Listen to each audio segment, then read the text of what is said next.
네, 오늘은 수학 구차시 도형의 이동과 집합과 원소라는 수업에 대해서 진행해 보도록 하겠습니다. 오늘 진행할 수업의 목차는 지금 보시는 것과 같은데요. 먼저 평행이동에 대해서 배워보고, 그 다음으로 대칭이동이 무엇인지에 대해서 배워보겠습니다. 다음으로는 집합과 원소의 개념에 대해서 배워볼 거고요. 네 번째로는 집합과 원소가 어떤 관계에 있는지에 대해서 살펴보겠습니다.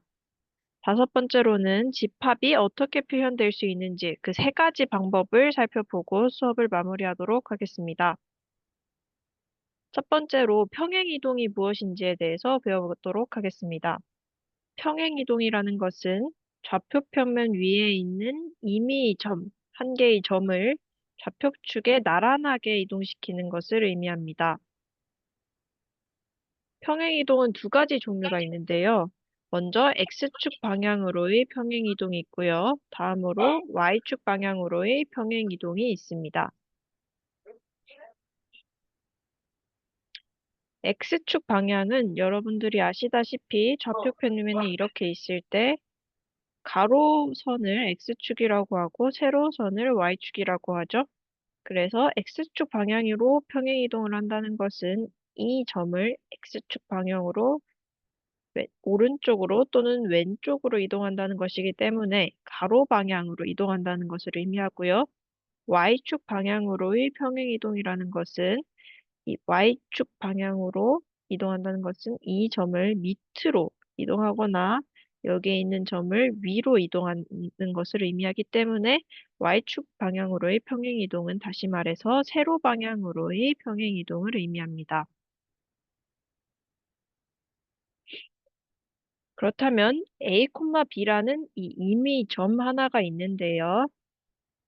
이 점을 X축 방향으로 C만큼, Y축 방향으로 D만큼 평행이동하면 점의 좌표가 어떻게 되는지 살펴보겠습니다. A, B의 X좌표는 A이기 때문에 이 A를 C만큼 이동한 것이므로 A 더하기 C가 됩니다. 다음으로 A, B의 Y좌표는 B이기 때문에 이 B를 Y축 방향으로 D만큼 이동한 것이므로 B 더하기 D가 이동한 점의 Y좌표가 됩니다.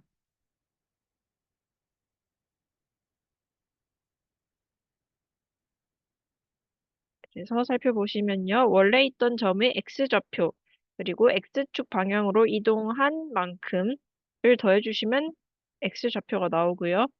원래 있던 점의 Y좌표에다가 Y축으로 이동한 만큼을 더해주시면 이동한 점의 Y좌표가 나온다는 점을 기억해 주셨으면 좋겠습니다. 다음으로 마이너스 1,2라는 임의의 점이 있는데요. 이 점을 X축 방향으로 2만큼, Y축 방향으로 3만큼 평행이동한 점의 좌표를 구해보도록 하겠습니다. 마이너스 1,2의 X좌표는 마이너스 1이고 Y좌표는 2죠. 그래서 이 점을 X축 방향으로 이만큼 이동했다는 것은 이 마이너스 1에 플러스 2를 해주시면 됩니다. 다음으로 Y좌표는 2인데요. 이 Y좌표를 Y축 방향으로 3만큼 평행 이동해야 하기 때문에 이 2에다가 더하기 3을 해주시면 되겠습니다. 그래서 결국 결과적으로 X좌표는 마이너스 1 더하기 2를 해서요. 1이 될 거고요. Y좌표는 2 더하기 3을 해서 5가 될 것입니다. 때문에 마이너스 1,2를 X축 방향으로 2만큼, Y축 방향으로 3만큼 평행이동한 점의 좌표는 1,5가 되는 것입니다. 한 번 더 계산을 해보도록 하겠습니다. 마이너스 3,0이라는 임의 점이 존재를 하는데요. 이 점을 X축 방향으로 마이너스 1만큼, Y축 방향으로 3만큼 평행이동을 해보겠습니다. 마이너스 3,0이라는 점의 X좌표는 마이너스 3이 될 거고요. Y좌표는 0이 되겠죠? 그래서 이 점을 x축 방향으로 마이너스 1만큼 이동해 보겠습니다. 마이너스 1만큼 이동했으니까 더하기 마이너스 1이 되겠지만 더하기 마이너스 1은 다시 말해서 마이너스 1이죠. 그래서 마이너스 4가 됩니다. y좌표는 원래 0이었는데요. 이걸 y축 방향으로 3만큼 평행이동을 한 것이기 때문에 더하기 3을 해줍니다. 그래서 0 더하기 3이 돼서 3이 되겠죠? 그래서 마이너스 3,0을 x축 방향으로 마이너스 1만큼, y축 방향으로 3만큼 평행이동한 점의 좌표는 마이너스 4,3이 되겠습니다. 이런 식으로 점의 평행이동을 배웠습니다.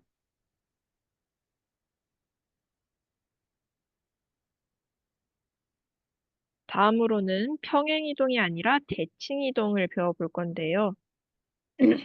이 대칭이동이라는 것은 도형을 주어진 점 또는 직선에 대해서 대칭적으로 이동하는 것을 의미합니다. 대칭이라는 것은 거울을 생각해 주시면 되겠는데요. 이렇게 좌표 평면이 있을 때 한 점을 이 선을 중심으로 대칭 이동을 한다. 그러면 거울로 비춘 것처럼 똑같은 거리에 이런 식으로 점을 찍는 것을 대칭 이동이라고 합니다.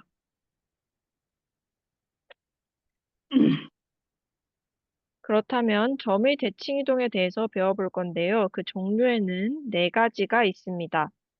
먼저 X축에 대해서 대칭을 시키는 경우가 있고요. 다음으로는 Y축에 대해서 대칭을 시키는 경우가 있습니다. 세 번째로는 원점에 대해서 대칭을 시키는 경우가 있고요. 네 번째로는 Y는 X라는 그래프에 대해서 대칭을 시키는 경우가 있습니다. 이 네 개의 경우에 좌표가 어떻게 변하는가에 대해서 살펴보도록 하겠습니다. 먼저 X축 대칭에 대해서 살펴보겠습니다. 지금 보시는 것처럼 P라는 점이 있는데요. 이 P라는 점이 X축에 대해서 대칭을 시키면요. 지금 보시는 가로선이 X축이죠. 이 X축에 대해서 대칭을 시키면 지금 보시는 것처럼 P1이라는 새로운 점이 생깁니다. 이 점의 좌표를 잘 살펴보시면요. 원래 있는 점의 좌표는 x, y였는데요. 이거를 x축 대칭을 시키니까 x, 마이너스 y가 되었습니다. 이 말인즉슨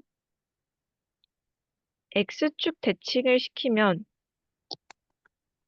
x축을 중심으로 대칭을 시키면 y 좌표의 부호가 변한다는 것을 의미합니다.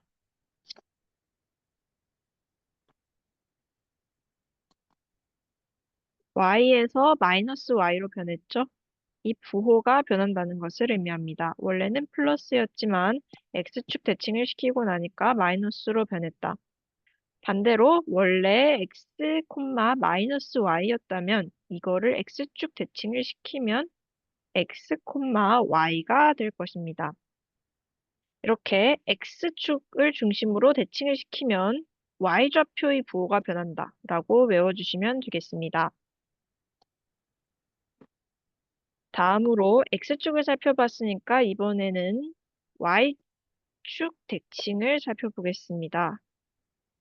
이번에는 y축 대칭인데요. 아까처럼 P라는 점이 하나 있습니다. 이 P라는 점을 세로선인 y축을 중심으로 대칭을 시키면요. 이렇게 P2라는 새로운 점이 생깁니다. 그러면 P라는 점의 좌표는 원래 x, y였는데요. 지금 y축을 중심으로 대칭을 시켰을 때 이 점의 좌표를 살펴보면요.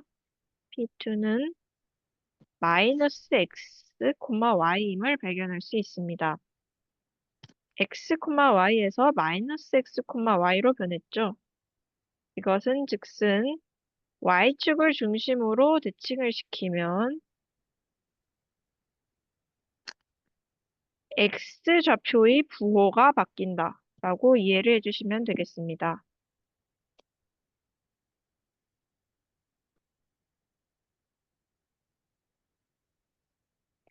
원래는 x였지만 마이너스 x로 변했듯이 x좌표의 부호가 바뀐다.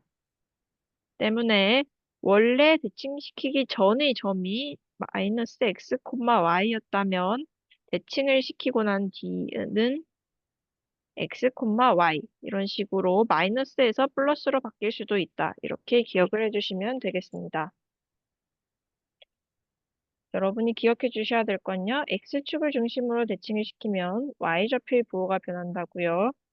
y축을 중심으로 대칭을 시키면 x축의 부호가 바뀐다입니다. 그럼 세 번째로 원점을 중심으로 대칭을 시켜보도록 하겠습니다. 원점이라는 것은 지난 몇 시간에 걸쳐서 살펴봤었는데요. 0,0을 원점이라고 합니다.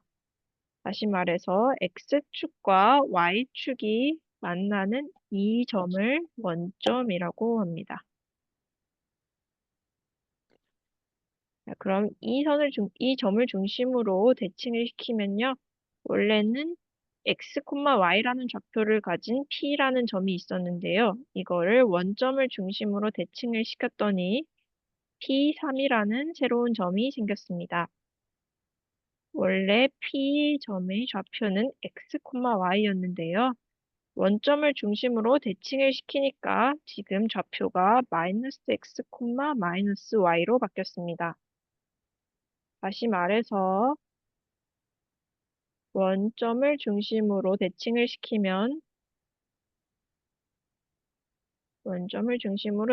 시키면 x, y 좌표 모두 부호가 바뀐다입니다.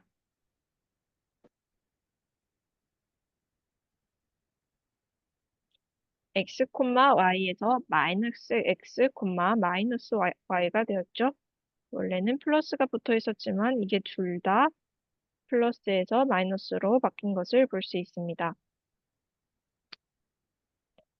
따라서 정리를 해보면요. x축으로 대칭을 시키면 y좌표의 부호가 변한다고 y축을 중심으로 대칭을 시키면요. x좌표의 부호가 바뀝니다. 반면에 원점을 중심으로 대칭을 시키면 x와 y좌표 모두 부호가 바뀐다. 라고 정리를 해주시면 되겠습니다. 다음으로 마지막을 살펴볼 건데요. y는 x라는 그래프를 중심으로 대칭을 시키는 경우입니다. y는 x라는 그래프는 이렇게 생겼는데요. 여기가 45도이고 여기도 45도입니다. 한마디로 이렇게 이 면을 정확히 반으로 나누는 그런 그래프라고 할 수 있겠습니다. 이 그래프를 중심으로 대칭을 시키는 경우를 살펴볼 건데요. 원래 x, y라는 좌표를 가진 p라는 점이 존재하고 있었습니다. 그런데 이 점을 y는 x라는 그래프를 중심으로 대칭을 시키면요. 이렇게 P4라는 새로운 점이 생겼습니다. 원래 점의 좌표가 x, y였는데요. 이거를 y는 x라는 그래프를 중심으로 대칭을 시키니까 새로운 점은 y, x가 되었습니다. 정리를 해보면요. y는 x라는 그래프를 중심으로 대칭을 시키면요.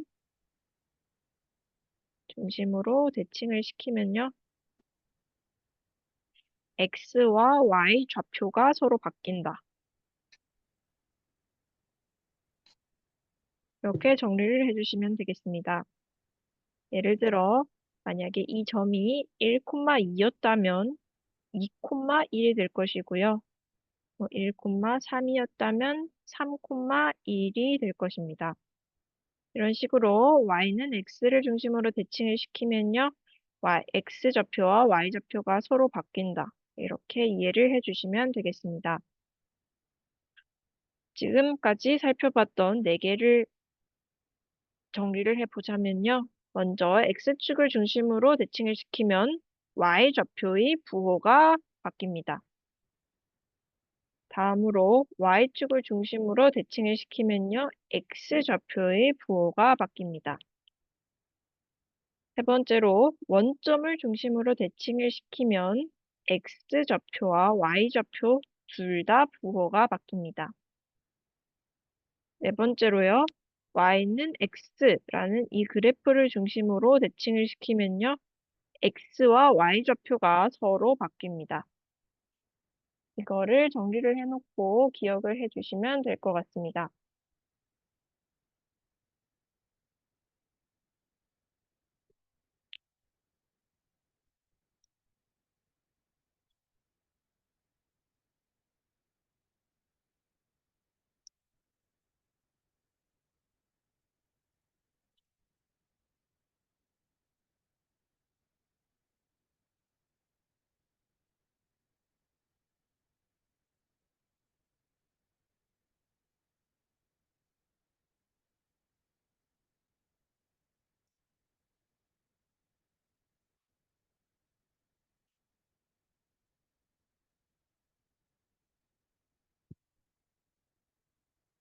네, 그러면 이거를 활용해서 실전 문제로 한번 넘어가 보도록 하겠습니다.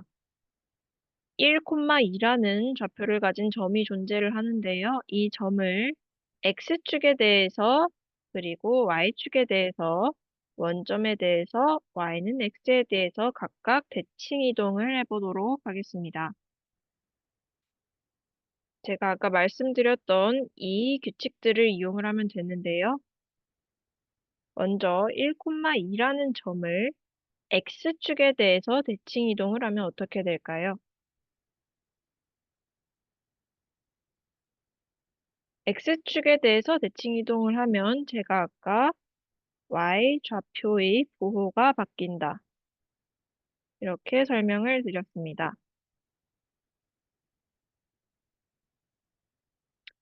y축에 대해서 대칭을 이동을 하는 건 x좌표의 부호가 바뀐다. 라고 설명을 드렸었죠.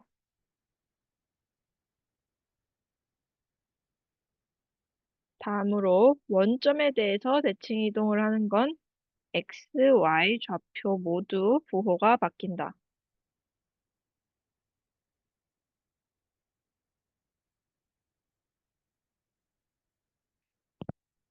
그 다음에 y는 x라는 그래프에 대해서 대칭 이동을 하면요.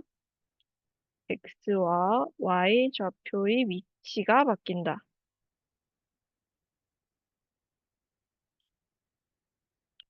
이렇게 설명을 드렸습니다. 이거에 기반해서 문제를 한번 풀어보면요. 1,2라는 점이 있을 때 먼저 x축에 대해서 대칭 이동을 하면 y좌표의 부호가 바뀐다고 설명을 드렸습니다. 그러면 1,2에서 2, y좌표만 부호를 바꿔서 1,-2라고 적어주시면 되겠습니다. 다음으로요, y축에 대해서 대칭 이동을 하는 경우는요, x좌표의 부호가 바뀐다입니다.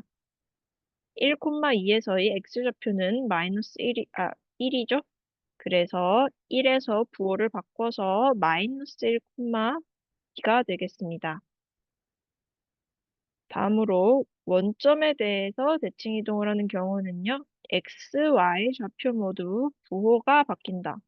모두 부호가 바뀐다이기 때문에 1과 2 모두 부호를 바꿔서 -1, -2가 되겠습니다. 다음으로요. y는 x에 대해서 대칭 이동을 하는 경우는 x와 y 좌표의 위치가 서로 바뀐다 라고 설명을 드렸었죠. 그래서 x좌표는 1, y좌표는 2였는데요. 이거 두 개의 위치를 서로 바꿔서 2,1이라고 적어주시면 되겠습니다. 네, 이렇게 정리를 해주시면요. 결국 답이 x축에 대해서 대칭 이동을 하면 1,-2, y축에 대해서 대칭 이동을 하면 -1,2, 원점에 대해서 대칭 이동을 하면 -1, y는 x에 대해서 대칭 이동을 하면 위치를 서로 바꿔서 2,1 이렇게 정리를 해주시면 되겠습니다. 그럼 한 번만 더 정리를 해보면요. 마이너스 2,3이라는 점을 대칭 이동을 한번 해보겠습니다. 먼저 X축에 대해서 대칭 이동을 해보겠습니다. X축에서 대해서 대칭 이동을 하는 경우는 Y 좌표의 부호가 바뀌는 거겠죠? 다음으로 Y축에 대해서 대칭 이동을 하는 경우는 X 좌표의 부호 바꾸기가 되겠습니다. 다음으로 원점에 대해서 대칭 이동을 하는 경우는요. X와 Y 좌표 모두 부호 바꾸기.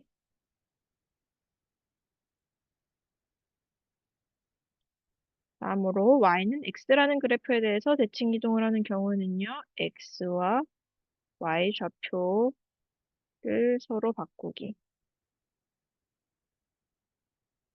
이렇게 하시면 되겠습니다. 그러면 이걸 기준으로 문제를 풀어보면요. 마이너스 2,3을 X축에 대해서 대칭 이동을 하면요. Y좌표의 부호를 바꿔야 되니까 마이너스 2,3에서 Y좌표인 3을 가지고 와주시면 되겠습니다.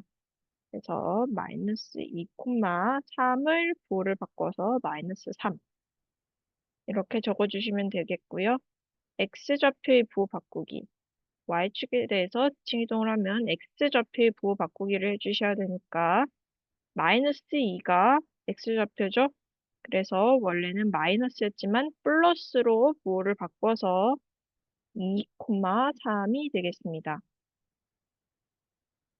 세 번째로요. 원점에 대해서 대칭 이동을 하면 X와 Y좌표 모두 부호를 바꿔주셔야겠죠. 그래서 원래 마이너스였던 마이너스 2는 2가 되고요. 원래 플러스였던 3은 마이너스 3이 되겠습니다. 네 번째로 X와 Y좌표를 서로 바꾸기. Y는 X에 대해서 대칭 이동을 하는 경우는 X와 Y좌표를 서로 위치를 바꿔주시면 되겠죠. 그래서 마이너스 2와 3의 위치를 서로 바꿔주시면 됩니다. 그래서 X좌표는 3이 될 거고요. Y좌표는 마이너스가 2가 되어서 3, 마이너스 2가 답이 되겠습니다.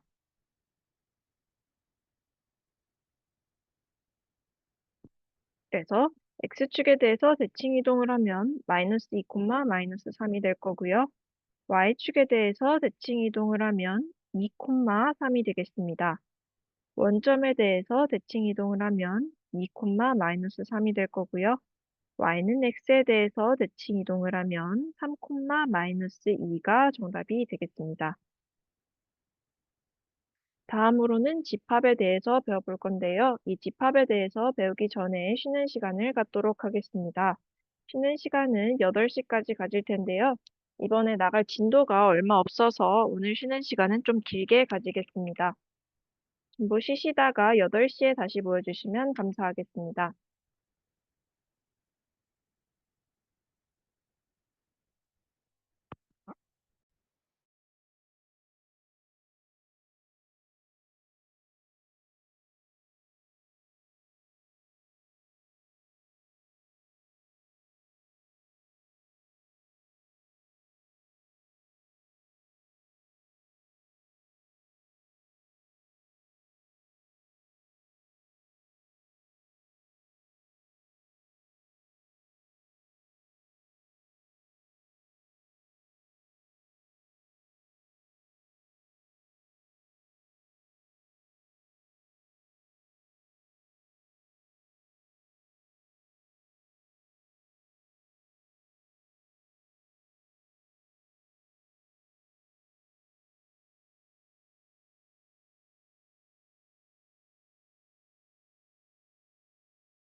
네, 그래서 이 원소 나열법 같은 경우에는 집합 기호 안에 모든 원소를 나열하는 것을 원소 나열법이라고 할 수 있습니다. 그래서 이 집합 기호는 지금 보시는 것과 같이 이렇게 생겼는데요. 이 양쪽 기호 안에 1, 2, 3, 4, 5라는 모든 원소를 나열하는 것을 원소 나열법이라고 합니다. 그래서 A라는 집합의 원소에는 1, 2, 3, 4, 5가 있다를 원소 나열법으로 표현하면 지금 보시는 것과 같이 표현할 수 있는 것입니다. A라는 집합이 있는데 이 집합에는 1, 2, 3, 4, 5라는 원소가 있다를 원소 나열법으로 이렇게 표현할 수 있습니다. 이 집합 기호의 모양을 기억해 주시면 좋겠습니다. 다음으로 조건 제시법이 있습니다. 이 조건 제시법이라는 것은 원소가 될 수 있는 조건을 제시를 하는 것을 의미를 합니다. 조건 제시법의 모양은 지금 보시는 것과 같이 생겼는데요. 이렇게 양쪽에 집합 기호가 있죠. 집합 기호가 있는 것은 똑같지만 X 그리고 선을 이렇게 그어주시고 6보다 작은 자연수와 같이 X가 될 수 있는 조건을 적어주시는 것이 포인트입니다.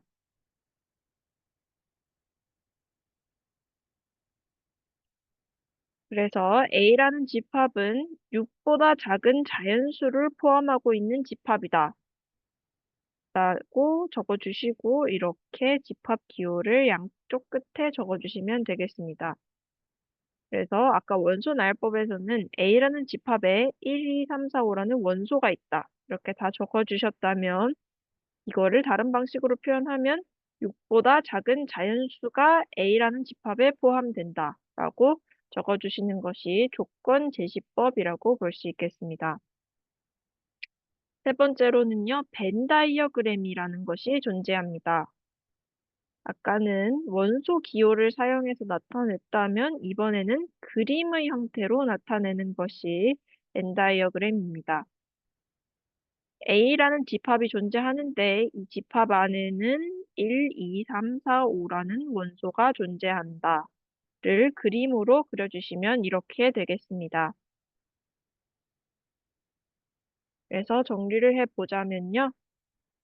A는 X선, X는 8보다 작은 짝수. 이건 조건 제시법이겠죠? 이거를 다른 방식으로, 즉 원소 나열법과 벤 다이어그램으로 나타내면 어떻게 될까요? X는 8보다 작은 짝수에 해당하는 원소를 먼저 찾아주셔야겠죠? 8보다 작은 짝수는 2, 4, 6이 존재합니다. 그래서 원소 나열법으로 먼저 해주시면 원소 나열법은 A는 이렇게 집합 기호를 적어주시고요. 이 사이에 원소를 나열을 하는 게 원소 나열법이겠죠? 그래서 A는 집합 기호 적어주고 이 사이에 2, 4, 6이 들어간다. 이런 식으로 원소 나열법을 정리를 해주시면 되겠습니다. 이렇게 적어주시고요. 다음으로는 벤 다이어그램으로 나타내는 방식을 살펴보겠습니다. 원소 나열법으로는 이런 식으로 나타낼 수 있고요. 벤 다이어그램으로는요. 이렇게 A라는 것을 적어주시고 원을 그려주시고 2, 4, 6과 같이 여기 들어갈 수 있는 원소들을 정리를 해서 적어주시면 이것이 벤 다이어그램입니다. 이런 식으로 저희가 집합을 나타낼 수 있는 세 가지에 대해서 살펴봤는데요. 먼저 원소 나열법을 살펴봤고요. 조건 제시법을 살펴봤고 벤 다이어그램을 살펴봤습니다. 정리를 해보자면요. 원소 나열법은 A라는 집합은 양쪽에 집합 기호 적어주시고 1, 2, 3, 4, 5와 같이 원소를 집합 기호 사이에 나열해 주시면 되겠습니다. 다음으로 조건 제시법의 경우에는요. A는 마찬가지로 집합기호 양쪽에 적어주시고 X하고 선을 그어주시고 여기에 X는 6보다 작은 자연수 이렇게 집합기호 사이에 X 선 그리고 X의 조건을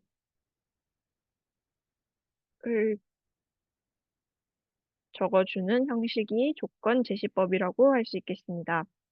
다음으로 벤 다이어그램은 이렇게 집합을 적어주시고 그 밑에 원을 그린 다음에 1, 2, 3, 4, 5와 같이 그림 안에 원소를 모두 나열을 해주시면 되겠습니다.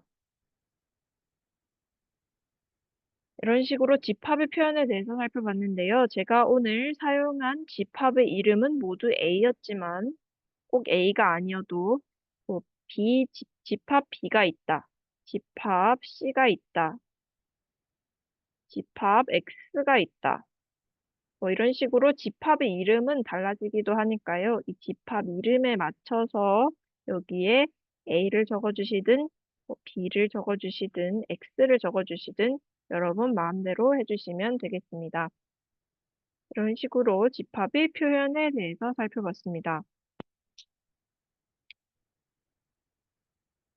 네, 오늘은 여기서 수업을 마무리할 거고요. 오늘까지 배운 내용은 교과서 170페이지까지 있는 내용입니다. 이 교과서에는 예제나 닮문구 예제나 기출문제 같은 문제가 많이 있으니까요. 오늘 배운 내용까지 풀어보시면 좋을 것 같고요. 혹시나 틀린 문제나 헷갈리는 문제가 있으면 오답노트 만들어 주셔도 좋겠습니다. 다음 시간에는 집합의 연산에 대해서 배워볼 건데요. 저희가 오늘 집합에 대해서 배워봤으니까 이 집합을 더하고 집합끼리 겹치는 부분을 살펴보고 집합끼리 빼고 이렇게 집합을 더하기 빼기 하는 방법을 살펴보겠습니다. 다음으로 명제에 대해서도 살펴볼 건데요. 명제와 조건이 무엇인지, 명제의 역과 대우가 무엇인지에 대해서도 살펴보겠습니다. 모두 고생 많으셨고요. 네, 좋은 한 주 되시기 바라겠습니다. 고생하셨습니다.